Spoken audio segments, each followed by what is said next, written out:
नमस्कार विद्यार्थी मित्रांनो, स्वागत आहे तुम्हा सर्वांचं ज्ञानधारा या मराठी यूट्यूब चॅनलवर. तर विद्यार्थी मित्रांनो, आजच्या या भागामध्ये आपण डेली करंट अफेअर्स दररोजच्या चालू घडामोडी या ठिकाणी बघणार आहोत. या चालू घडामोडी तुम्हाला महाराष्ट्रातील सर्व स्पर्धा परीक्षांसाठी अत्यंत उपयुक्त असणार आहेत. पोलीस भरती असेल, तलाठी भरती असेल, महानगरपालिका भरती असेल, या सर्व भरतीसाठी अत्यंत उपयुक्त असे हे प्रश्न आपण या ठिकाणी पाहणार आहोत. तर विद्यार्थी मित्रांनो, सुरुवात करूयात आपण आजच्या व्हिडिओला. बघा, पहिला प्रश्न आपला या ठिकाणी असणार आहे, सॅटेलाइट इंटरनेट सुरू करणारे भारतातील पहिले राज्य कोणते ठरलेले आहे? ठीक आहे, सॅटेलाइट इंटरनेट जे आहे हे सुरू करणारं भारतातील पहिलं राज्य हे महाराष्ट्र ठरलेलं आहे. पर्याय क्रमांक सी आपलं या ठिकाणी योग्य उत्तर असणार आहे. ठीक आहे, योग्य उत्तर आहे महाराष्ट्र राज्यामध्ये सर्वप्रथम सॅटेलाइट इंटरनेट सेवा सुरू करण्यासाठी करार करण्यात आलेला आहे. हा करार स्टारलिंक सोबत करार करण्यात आलेला आहे. महाराष्ट्राने स्टारलिंक या एलॉन मस्क यांच्या कंपनीसोबत उपग्रह इंटरनेट सेवा सुरू करण्यासाठी सामंजस्य करार केलेला आहे. पहिलं राज्य ठरलेलं आहे भारतातील महाराष्ट्र, ज्याने या ठिकाणी स्टारलिंक सोबत करार केलेला आहे. ठीक आहे, उद्दिष्ट काय आहे मग याचं? उपक्रम मुख्य उद्देश राज्याच्या दुर्गम आणि आदिवासी भागांमधील शाळा, आरोग्य केंद्र, आपत्कालीन सेवा, हाय स्पीड इंटरनेट जोडणे हा यामागचा मुख्य उद्देश असलेला आपण पाहू शकतो.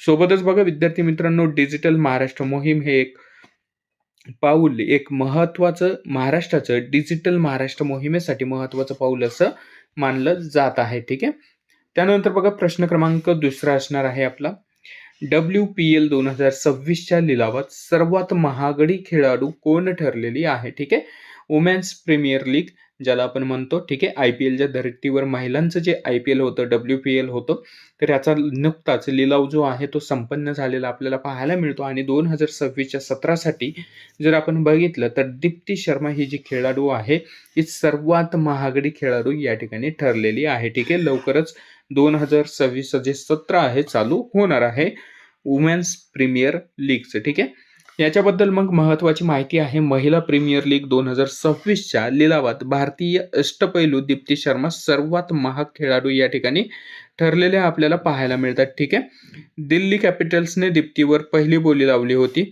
दिल्ली कॅपिटलने 50 लाखांच्या बोलीवर दीप्तीला विकत घेतले होते, परंतु UPने राईट टू मॅच कार्डचा वापर करून 3,20,00,000 रुपयांना तिला आपल्या संघामध्ये समाविष्ट केलेलं आपल्याला या ठिकाणी पाहायला मिळतं आहे. ठीक आहे, सर्वात महाग खेळाडू कोण ठरली आहे मग? तर दीप्ती शर्मा. ठीक आहे, यानंतर बघा विद्यार्थी मित्रांनो, हे जे काही आपण प्रश्न आपण या व्हिडिओच्या माध्यमातून घेत आहोत याचं जे PDF आहे आपण टेलिग्राम चॅनलला उपलब्ध करून देत असतो तुम्हाला.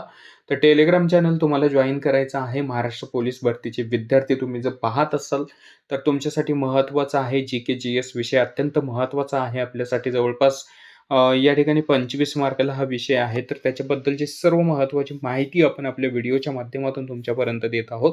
आणि रोजच्या चालू घडामोडी आपण या ठिकाणी व्हिडिओच्या माध्यमातून तुमच्यापर्यंत परीक्षा होईपर्यंत पोहोचवणार आहोत. ठीक आहे, तर बघा प्रश्न पुढचा असणार आहे आपला, की यंदाचा महात्मा फुले समता पुरस्कार कोणाला जाहीर करण्यात आला? यंदाचा म्हणजे 2025 या वर्षाचा. ठीक आहे, महात्मा फुले समता पुरस्कार जो आहे तो कोणाला जाहीर करण्यात आला? तर योग्य उत्तर आहे बघा, डॉक्टर सुखदेव थोरात यांना हा पुरस्कार जाहीर करण्यात आलेला आहे. ठीक आहे, पर्यायामध्ये या ठिकाणी टायपिंग मिस्टेक आहे, पर्यायामध्ये घेतलेलं नाहीये, परंतु योग्य उत्तर आहे सुखदेव थोरात. डॉक्टर सुखदेव थोरात हे तुम्हाला अपडेट करून घ्यायचं. ठीक आहे, नोट करून घ्या तुम्ही. डॉक्टर सुखदेव थोरात यांना 2025चा महात्मा फुले समता पुरस्कार जो आहे तो जाहीर झालेला आहे. तर बघा महत्वाचं आहे, पुरस्कार विजेते डॉक्टर सुखदेव थोरात हे आहेत. पुरस्काराचे स्वरूप अखिल भारतीय महात्मा फुले समता परिषदेच्या वतीने दिला जाणारा हा महात्मा फुले यांच्या 135व्या पुण्यतिथी आणि समता दिनानिमित्त दिला जातो. त्यानंतर बघा शेवटचा मुद्दा आहे, की पुरस्कार प्रदान सोहळा हा 28 नोव्हेंबर 2025 रोजी पुण्यामध्ये संपन्न या ठिकाणी झालेला आपल्याला पाहायला मिळतो. ठीक आहे, त्यानंतर बघा प्रश्न आपला चौथा असणार आहे, हवामान बदल कामगिरी निर्देशांक ज्याला आपण क्लायमेट चेंज परफॉर्मन्स इंडेक्स म्हणून पण ओळखतो, तर 2026 मध्ये भारत कितव्या क्रमांकावर आहे? ठीक आहे. हवामान बदल कामगिरी निर्देशांक जो आहे याच्यामध्ये भारताचा क्रमांक यावर्षी जर आपण पाहिलं तर जवळपास 23व्या क्रमांकावर भारत असलेला आपल्याला पाहायला मिळतो. तर पर्यायी क्रमांक सी आपलं योग्य उत्तर असणार आहे. तर बघा सध्याचा क्रमांक आहे भारताचा 23वा. मागच्या वर्षीचा 2025 मध्ये जर आपण विचार यामध्ये केला, मागच्या वर्षीचा जर विचार केला तर 10व्या क्रमांकावर भारत होता. जवळपास 13 अंकाची या ठिकाणी घसरण झालेली आपल्याला भारताची पाहायला मिळते. ठीक आहे, या आकडेवारीमध्ये.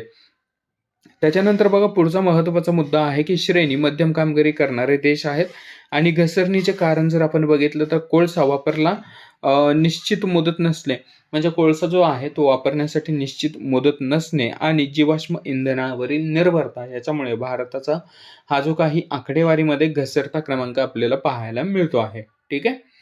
यानंतर प्रश्न आपला 5वा असणार आहे हवामान बदल कामगिरी निर्देशांक 2026 मध्ये कोणता देश हा 4थ्या क्रमांकावर आहे. ठीक आहे. 4थ्या क्रमांकाचा देश या ठिकाणी विचारले. भारताचा विचार केला तर भारत हा 23व्या क्रमांकावर आहे.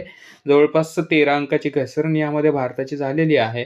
तर याच क्लायमेट चेंज परफॉर्मन्स इंडेक्समध्ये जर आपण बघितलं 4थ्या क्रमांकावर जर आपण बघितलं तर पर्याय क्रमांक बी आपलं योग्य उत्तर असणार आहे. डेन्मार्क हा देश 4थ्या क्रमांकावर स्थित असलेला आपल्याला पाहायला मिळतो आहे. ठीक आहे.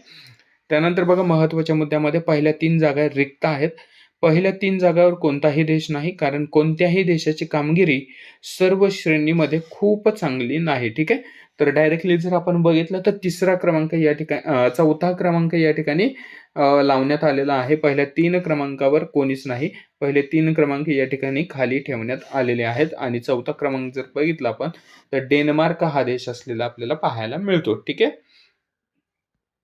यानंतर बघा प्रश्न क्रमांक 6वा आहे आपला कोणत्या राज्य सरकारने शेतकऱ्यांसाठी रायथन्ना मिकोसम नावाचा उपक्रम या ठिकाणी सुरू केलेला आहे. बघा हा जो काही उपक्रम आहे विद्यार्थी मित्रांनो आंध्र प्रदेश सरकारने या ठिकाणी सुरू केलेला आहे. शेतकऱ्यांचे कल्याण वाढवण्यासाठी रायथन्ना मिकोसम हा जो काही उपक्रम आहे तो सुरू करण्यात आलेला आहे. या उपक्रमात जलसुरक्षा असेल, मागणीनुसार शेती, कृषी तंत्रज्ञान, अन्न प्रक्रिया आणि शासकीय मदतीवर या ठिकाणी भर दिला जाणार आहे.